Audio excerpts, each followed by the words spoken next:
Oh, sorry, we've been experiencing some technical problems. Okay, we're up and going now. Anyway, I am here to try to help you. I'm happy to try to help you. I'd love it if you could put in the comment box perhaps a 1 if the volume's pretty good. We're trying to get volume system we think is a real upgrade. If you wouldn't mind putting a 1 in there, that would be great. The 2, of course, if the video quality is pretty good, would be great. So we're just waiting for hopefully some people to start flowing in here, and then we'll take some questions. But happy to try to help out this evening.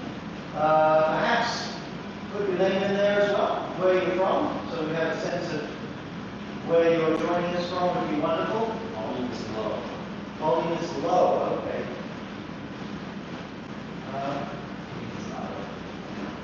Volume is low, or sometimes would you say low or non-existent, or is it clear but low? maybe walk back. We walk back and see. We're testing a new sound system. We're testing a new sound system. We're just trying to see if this is working well for you. So if you could put a comment in about the volume, maybe it's pretty good, but it's on the low side. That would be. Test them loud and loud so they know what's going on. Yeah, we're testing a new mic. Yeah, so they can So- hear you walk back. Yeah, when I walk back, if you hear me, if you could maybe type that in, that would be fantastic. We're hoping to get a lot of people and try to help this evening, try to interact, but we would certainly appreciate it if you tell us about the volume. Is the picture okay? Any comment you could make on that? What are you thinking volume-wise? Should we?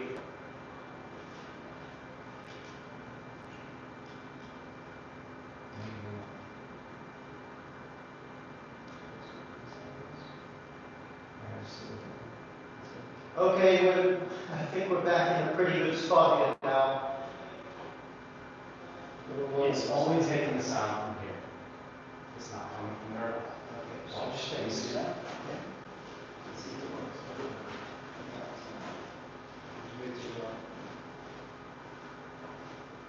Should I try to?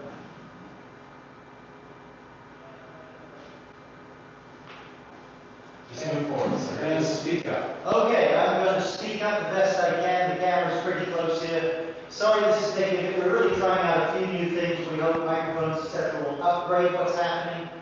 But a little bit of problems here. So hopefully this is clear. Could you put in maybe where you're from? Again, a reconfirmation if the sound is at least fairly good would be good. Maybe if it's not running out, we can turn the AC off for a second. Upgrade. Hopefully it's good. So please type in who you are, where you're from. And I'll take any questions as they start to get ready. We're hoping to have more people coming in. How's that? Am I in a reasonably good spot there? It's good like this to be better, because then you can see the balls. It's much better. Much better with the sound? Okay, good. What do I need to go to get in the picture here? Is this good? Yeah. It's because we're in this room. We're in this indoor studio, so there's a little echo, but hopefully it's going to be reasonably good. Anyway, type in your name, where you're coming in from, and I am happy. My name's Adam. I'm happy to try to help you out. So Michael Brunson, first question. Mike Bronson. Hesitation at the top of this swing, he's trying to get rid of. Any tips?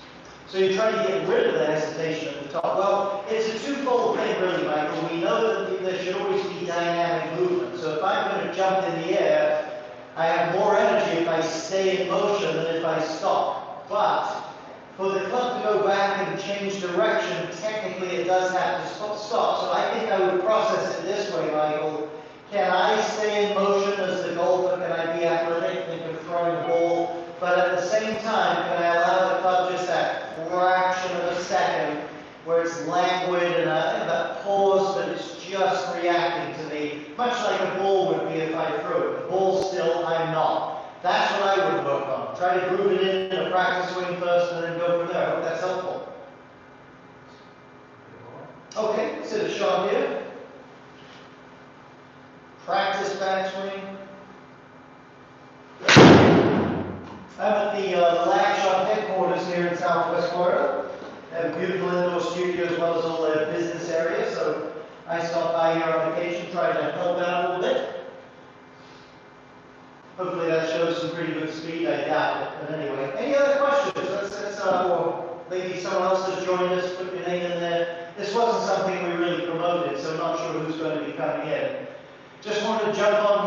if I could be helpful. Does Michael have another question, or is anybody else in that case? Presley Warnock. Presley, okay, what have we got from Presley? Any tips on lowering the angle of attack? Lowering the angle of attack, okay, yeah. Couple of thoughts, Presley. Number one, within reason, of course, but as a general statement, the more the club comes from the inside, the more it comes from back here, the more of a sweeping action you'll get at the bottom, the less angle of attack. The more the club comes from out here, the more angle of attack. So certainly if your angle of attack's high, it could well be that your plane is a little too vertical, probably not this vertical, a little too vertical and steep. I would really try to work on getting the club to come more from there. Next thing you could say, if you're, I mean, honestly, very few people get the handle and the weight too far forward, and that does add angle of attack. But what I sometimes see is they don't quite let the handles and the belt buckle rise enough through the ball. They just stay down too much and the club sticks to the ground. So in summary, you can get the club going a little more to the inside, keeping your head still as your weight shifts, let your belt buckle and the handle of the club rise a little bit. You shouldn't have any problem with excessive angle of attack. Thanks. Thanks, Presley. Yeah, let's try one here. I have the pressure on because there's a big glass wall right there, so if I puzzle it, I'll load it up. $1,000. I should have said that.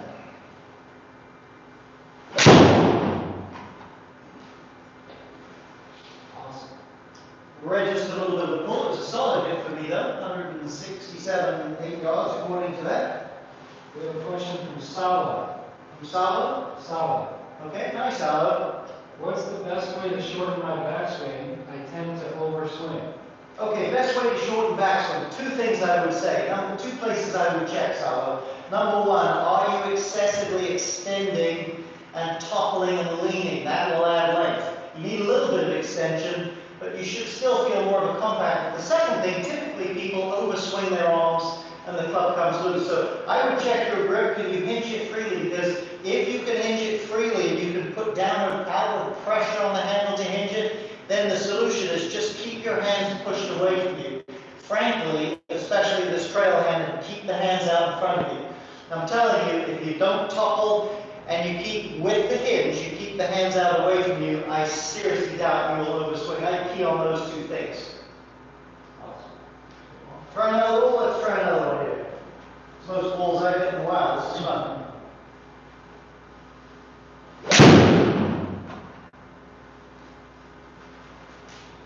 I would swear I'm hitting that straight, not according to the monitor. Duffy has a question. Duffy. Duffy's a plus handicap. Wow. Been scratched since he was 15 years old. It's not Duffy Waldorf, is it? No, that's okay. Former tour of that. 32 now, with 3 kids. Been attempting to correct an early release at the top of my backswing. Do you have any drills to help me with this feeling?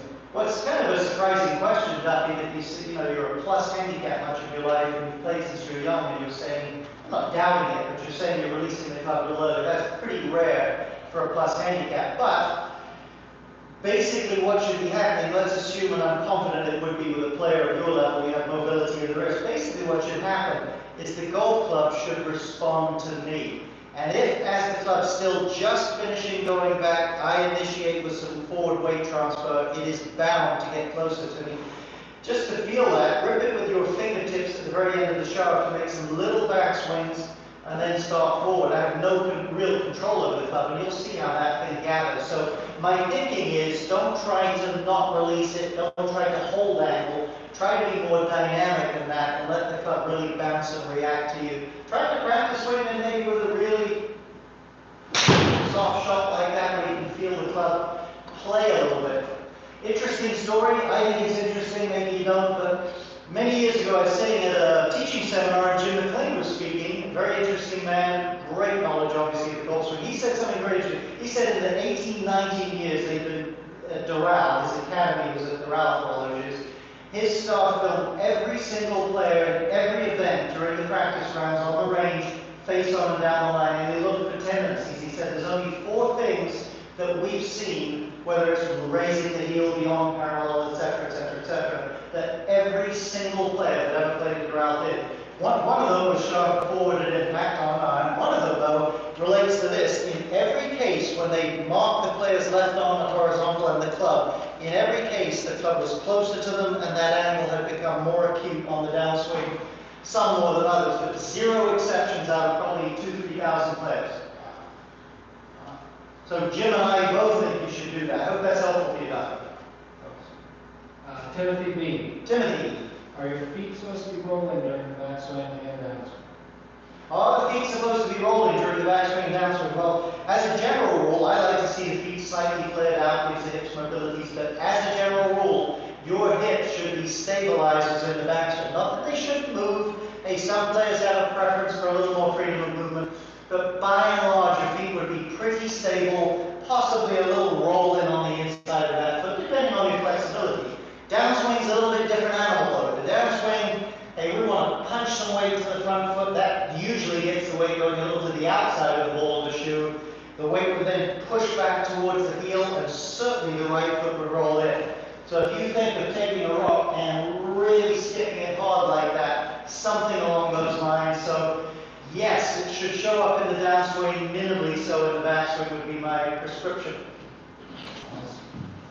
We've got Bill Kaplan from St. Louis. Hey, Bill from St. Louis.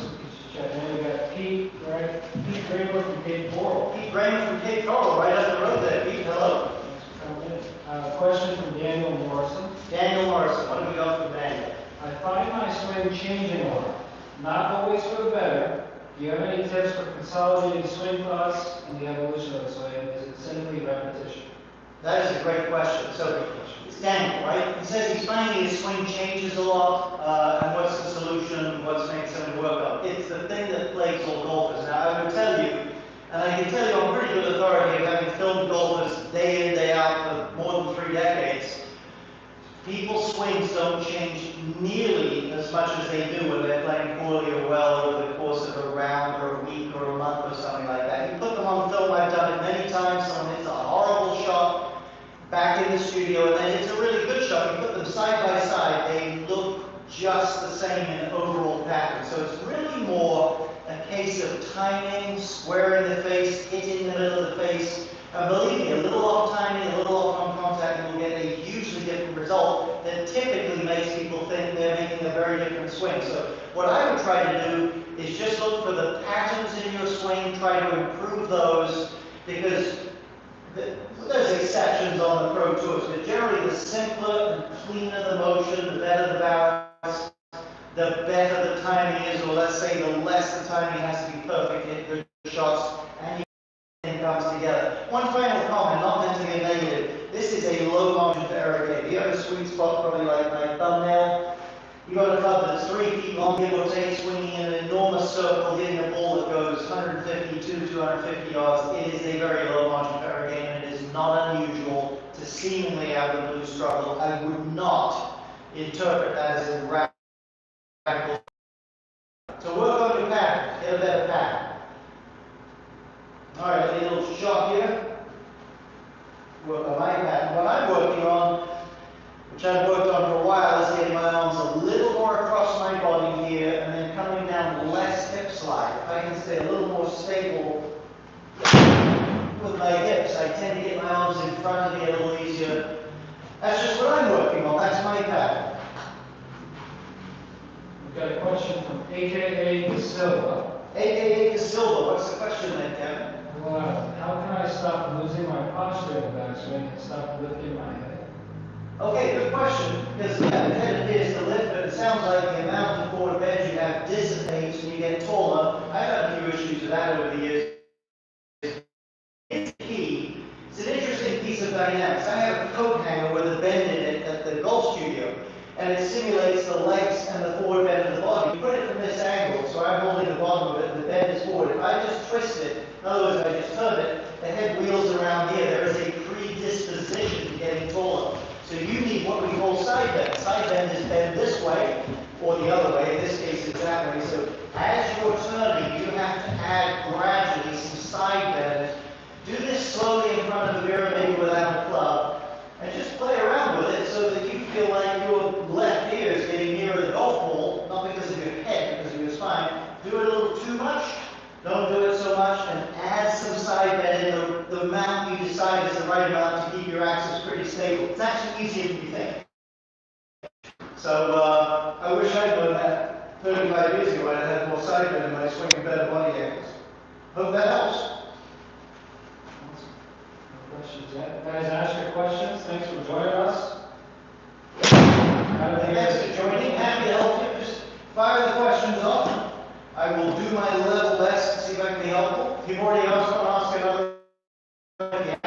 Could be short game, could be course strategy, could be practice, could be swing. Whatever you think is would be helpful to you. Try to be as much use as I can. Meantime, I'm going to practice a bit more.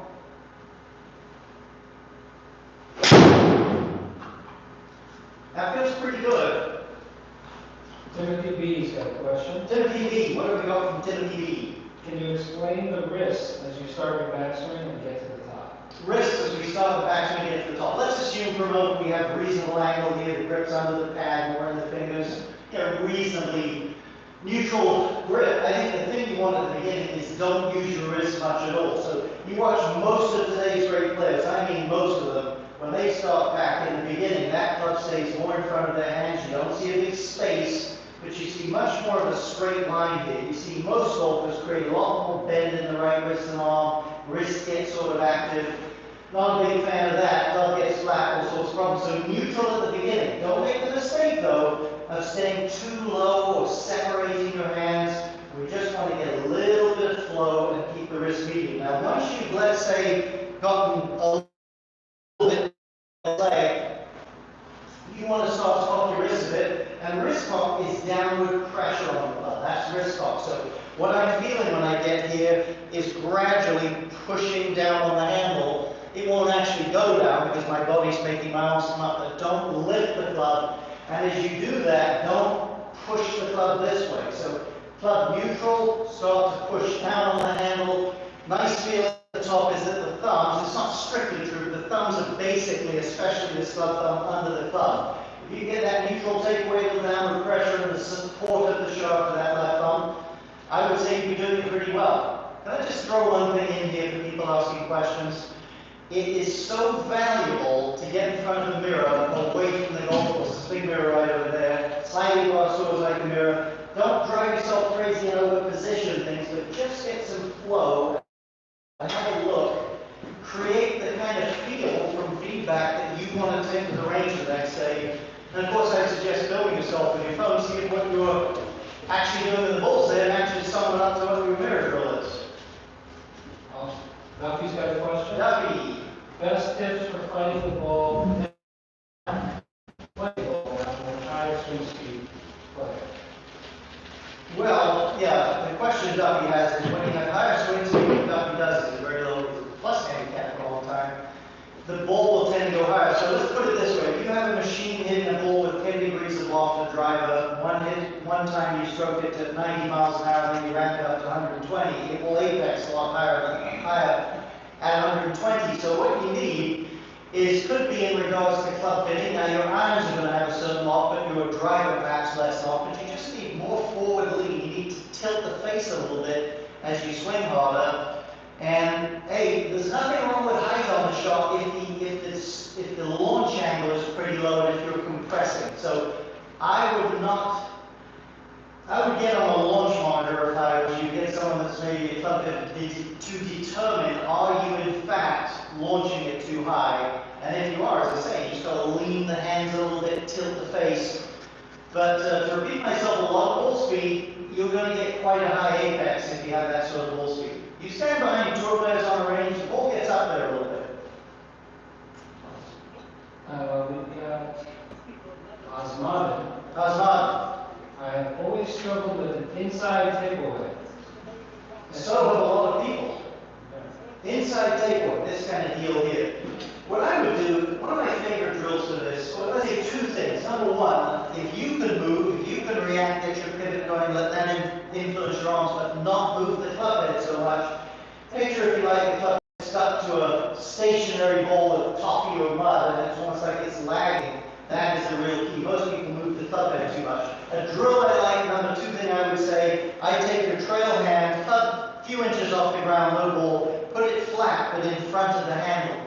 And as you go back, use your body, don't try to manipulate it, but feel that this non-glove trail hand is looking this way, not precisely, but it is looking that way. So you'll feel more of a convex feeling there, concave I should say, that would be convex.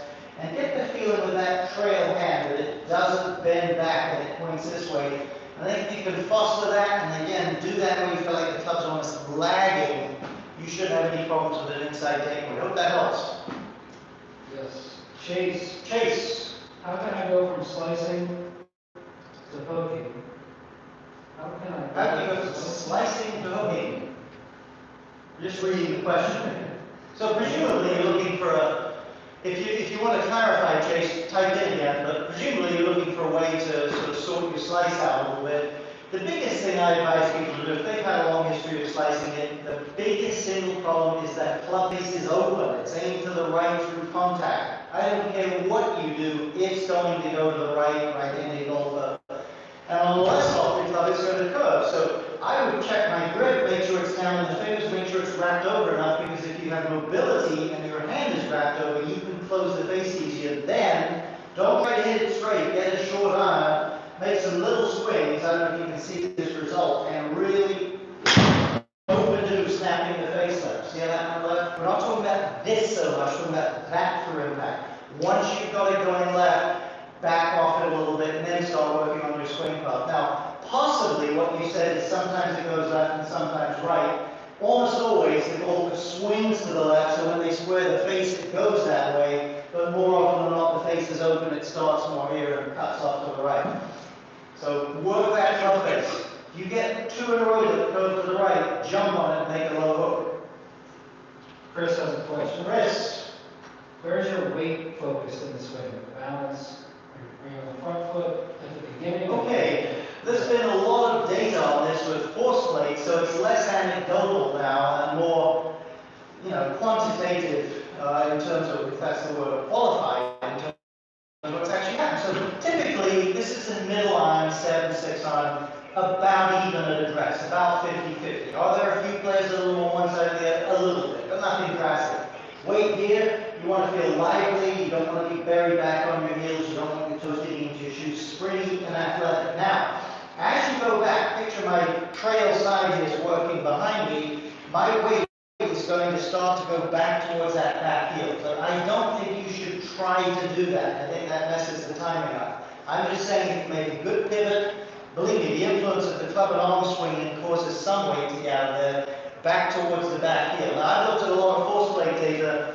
Top players usually are about 3/4 of their weight on the back foot at the top of the backswing, but there's exceptions to that. I've seen a few. I think it was Stuart Appleby was 50-50 on force plates, so roughly downswing, we want a good spike of weight towards the front foot. It would go more towards the ball of the front shoe initially, and from there you can push up and back, and as your hip goes back behind you, it's back into the left heel. So round numbers, even right heel, ball of lead shoe, left heel, would be more or less what the average is.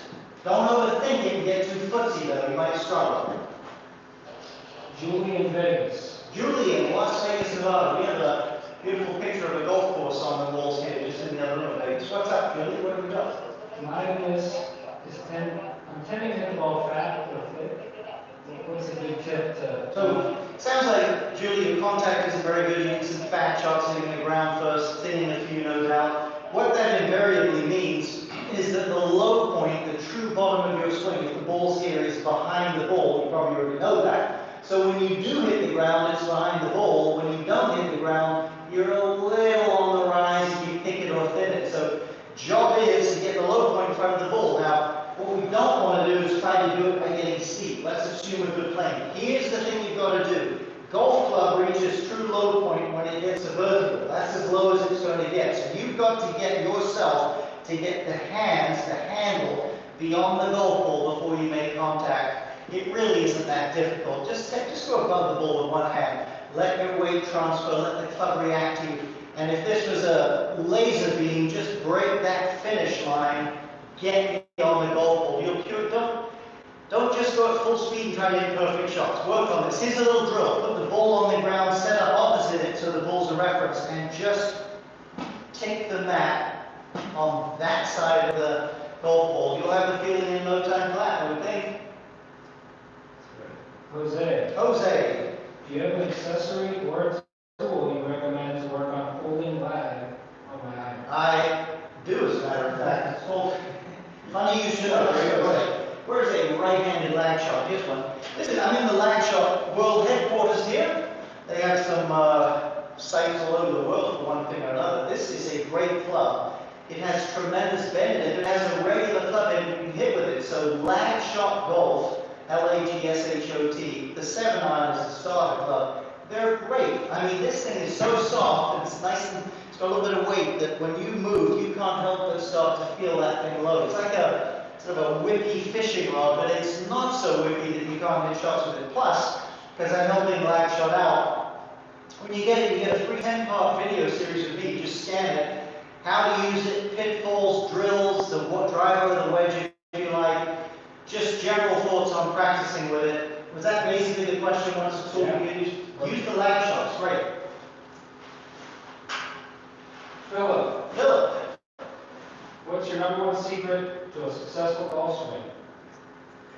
Wow, #1 secret to a successful golf swing. There's a lot goes on. Let's assume the setup, because that's boring. Nobody wants to talk about that. They do, but let's assume a decent grip of the setup. One thing that I see people do wrong that probably is most sort of causal of most problems, and they get the club moving too much.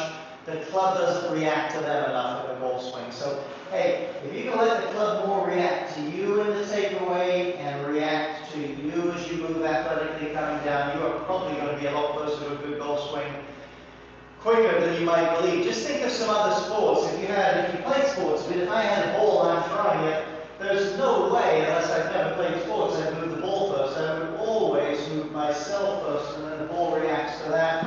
People just don't do that with golf for some reason. I think it's because the ball's still in there stuck and it's hard to hit. So that would be my thinking. Let the club react to you. It'll create some good movement. Kyle in Benita Springs. Kyle in Benita Springs, geez, 10 miles away or so.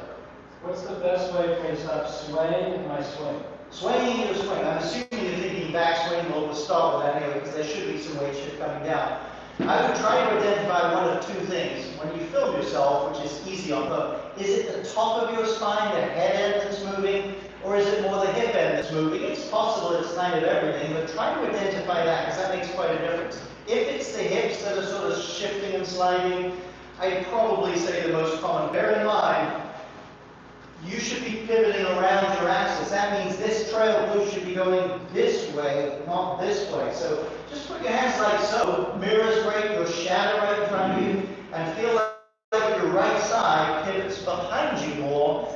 I don't think you'll have any problem swaying. Definitely, though, get in front of a mirror and work on it. Hey, one final comment. It could be sometimes people get this grip up in the palm, they get stiff, they don't swing the club well, and it just takes lots of movement to get it going. So make sure you can use the club a little more mobility and get it swinging with less effort. Hopefully that's all. Sal in Las Vegas. Sal in Las Vegas, that's another Las Vegas school. Hey Sal. The speed of my club coming forward is much faster than my club going back. How can I equal the speed of my club going back and forward? I've got good news for you, Sal. You don't have to fix it. That's what should happen. There's a thing, if you go to the Scratch Golf Academy app, which right now we're offering for free in the tools area, there's little cross golf clubs. We have a wonderful full swing tempo trainer. A lot of thought work went into this, and honestly we didn't develop all the thought work, but it is tour tested, originally called Tour Tempo. But what they found out was that almost invariably top players, and there's a lot of research on it, take 3 times longer to reach the top of the backswing than it takes to return to where the golf ball is. 3 to 1. Some do it with a little more up tempo, some a little smoother, so you do not want it going at the same speed. Now I'll confess to you, some people get rush it a little bit like that, and you can have some rhythm. But that's what you're looking for. Get the Scratch Golf Academy app, go to tools, use the tempo trainer, and it's a whole video there that explains more about it. But you'll lock in pretty quickly.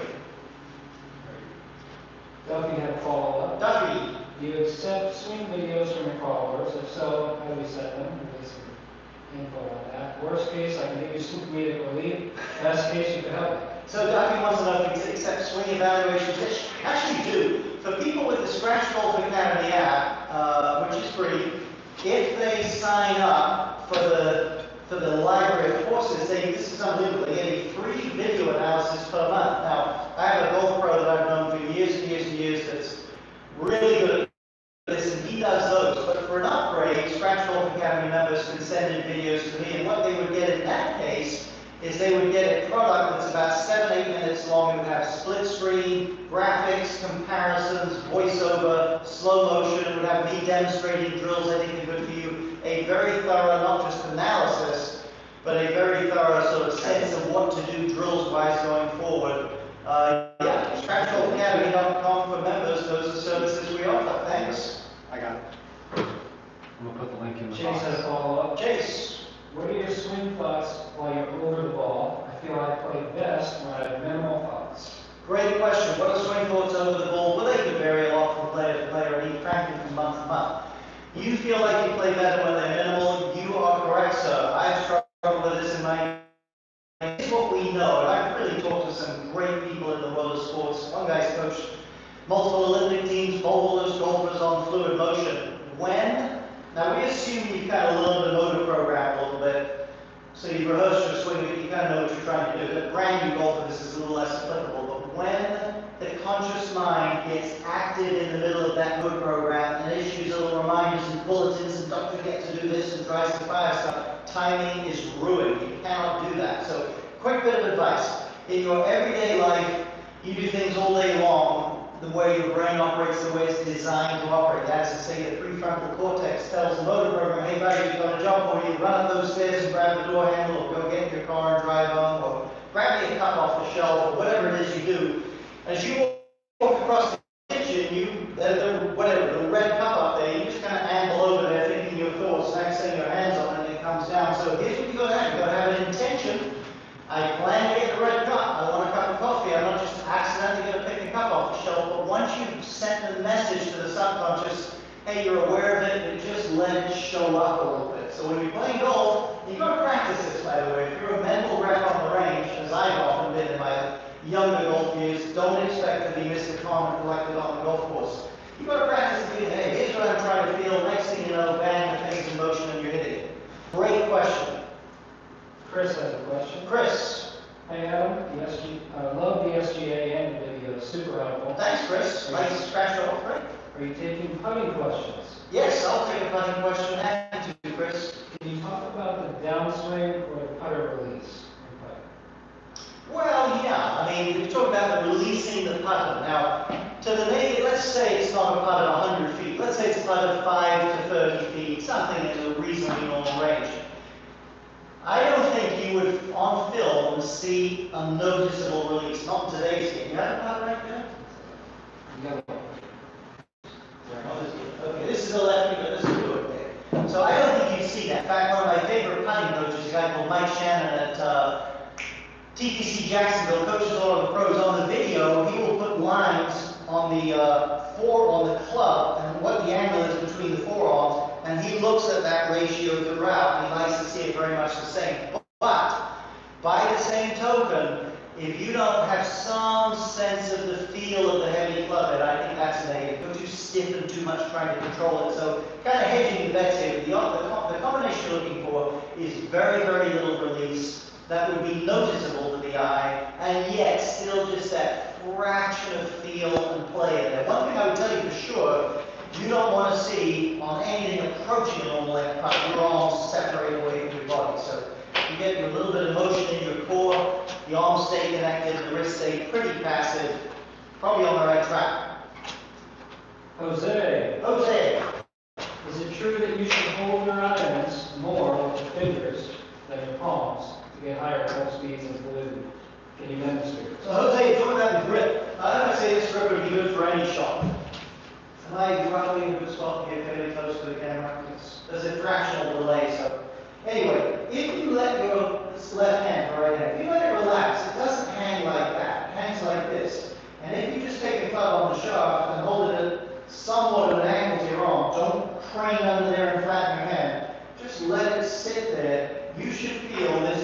fleshy pad on the heel of your hand. You've got two, thumb and this one. This is the hypothenar eminence. I teach enough because I get some medical lessons. So let that fit there. The old Ben Hogan drill from his book is balancing it under that pad. Where he's only got the forefinger hooked on there. He's got it underneath that pad enough in the picture he has in the book. There's no problem holding it. So that gives you leverage.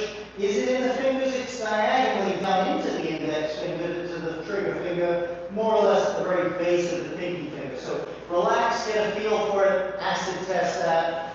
Give yourself a little bend over look and I think you'll have it. Any club, except a putt. Steven. I spend a good deal of time on the left side of the course. Invariably pulling my strike left causes and ways to bring the back ball to center.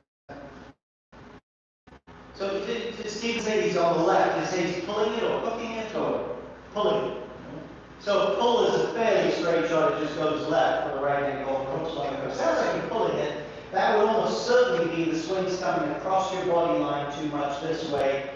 And evidently you're pretty good at squaring the face, so your straight shots just stop left of target. So what I wouldn't recommend is snatching the club behind you and trying to flatten your backswing. Of course, I haven't seen your backswing, but that is often leads to trouble. I would honestly, without seeing you hit, one of the best ways to get the feel for something is twofold. Make it smaller and slower, and exaggerate it a little bit. So if I was you, I think I'm thinking about with the camera, which would be this black stuff here, I would take a 7 on it at 60 yards, normal takeaway, and just push it to the right, a little loop like that. So if I'm playing hockey and I have to, whatever they do in hockey, throw it out to the guy on the right, here, and that's way overdone. That's fine. Get a little feel, then go back to neutral, and just play around with that on a soft, small scale until you start to get that feel. Make sure, one caveat, when you hit it to the right, like I demonstrated, don't do it by opening the face. Just do it by feeling like you swing in that direction. Hope that's helpful. I do too much of that in my swing, so I'm going to practice the feeling of almost pulling it, which makes me hit the ball usually better. That felt pretty good. So to me, I swing best when I actually feel a bit of that. It's just my tendencies to get too much hip side, get coming too much from the inside. Right. We're having a great time here in Florida at the Lag Shot headquarters. Anyone else got anything? We're almost, what, 8 o'clock almost? Yes. So we're most of the way there. Happy to answer a couple more questions if you have them, please. Frank's got a question. Frank. Tips for keeping your head down. I struggle with lifting as I get distracted throughout the game. So tips for keeping the head down. You know, I have a video at YouTube that was pretty popular on keeping the head down, is it good or not. I'm not a big fan of that. Now, certainly I think, let's just flesh it out for a second. Certainly when you look at the spine angle of the top of my shoulder, it's pretty consistent through contact before, at least in most cases, before rising up a bit. And one other thing to remember, the ball doesn't react to your eyes the way you look, it reacts to this club. So here's what I would say to you. First thing, if you're going up, it's probably your whole body's rising, or your spine is rising and your hips are pushing. You work more on your body so you're not sick trying to keep your head down, because that can be pretty restrictive. So try to feel through the shot on a small scale that you can maintain this bend while still moving freely. And once you've got the sense of that, hey, listen, it depends how flexible you are. Davis Love looks like this. David Duval looks like this when he hits it. So go with what's natural. Hey, we'd like to see the ball, but by the same token, a lot of people get so ball fixated they ruin their swing. So good body angles, free it up, see what you get. That would be my advice. Rich, do you suggest condensing the backswing for beginners? Do I suggest condensing or shortening the backswing for beginners? Not a bad idea. In fact, I think in most cases, not elite players, but most players, if they're struggling, a little smaller and slower is often a good thing. So sure, I think again, you want to have the clubs more reacting to you. Don't pick it up and start chopping it. You don't want to be stiff, but I would say if you can get pretty good from sort of hip high to hip high, where you can create a brushing motion, you can hit the back of the ball, not down on top of it, and start to get reasonable contact, that would be good. Then you start to add a little more pivot, a little more wrist pop like that, add some speed to it. But generally speaking, sure, if you're a beginner, a little bit less backswing is probably a good thing.